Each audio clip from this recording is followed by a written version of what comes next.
আজকের অনুষ্ঠানটা নিয়ে প্রথমেই যে কথা বলবো, অনুষ্ঠানের যে কর্মসূচি তার মধ্যে প্রথম ভাগে আমাদের আরজিকর কাণ্ড অভয়া এই বেদনাদায়ক ঘটনার বিচার চাওয়া এবং তার স্মৃতির প্রতি আমাদের যে শ্রদ্ধা সেটা আমরা নিবেদন করতে পেরেছি। এটা সাহিত্যিক কলম সৈনিক পরিবারের তাদের যে নিজস্ব ভাবনায় তারা এটা করেছেন, এটা আমাদের একটা প্রতিবাদ। একজন সাহিত্যিক, একজন কলম সৈনিক, তার তো এটা একটা মুখ্য ভূমিকা হওয়া উচিত।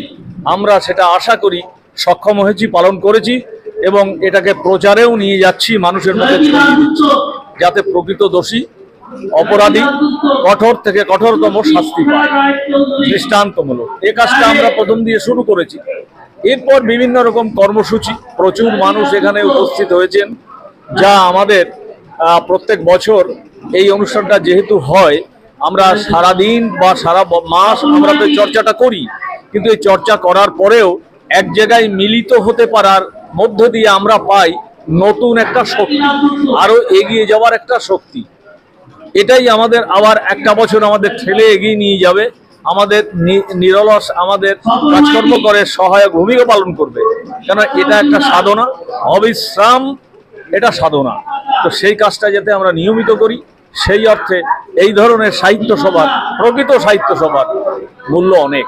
সেটা আশা করি অনেকেই একমত হবেন না এরকম মনে হয় কেউ নেই। এখানেই আজকের সার্থকতা। নতুন যারা লেখালেখি করছে তাদের তো সাধুবাদ জানাই, অবশ্যই তাদের এগিয়ে আসতে হবে। যারা সিনিয়র তাদের কাছ থেকে মাঝে মধ্যে একটু পরামর্শ নিতে হবে, প্লাস চর্চাটা করে যেতে হবে। পড়াশুনোটা অনেকের ক্ষেত্রে কমে যাচ্ছে, কিন্তু পড়াশুনোর বিকল্প কিছু নেই, কিছু জানতে হলে পড়াশুনো করতেই হবে। আর এটাই বলবো, যা লিখছে সেই লেখাটাই ছাপতে দিয়ে দিলাম, এটা কিন্তু কখনোই উচিত নয়। যা আমি লিখছি বা যারা লিখছেন সব লেখাগুলো লিখুক, লেখা বন্ধ করতে বলছি না, কিন্তু প্রত্যেকটা লেখায় ছাপার উপযুক্ত হয় না, সেগুলো রেখে দিতে।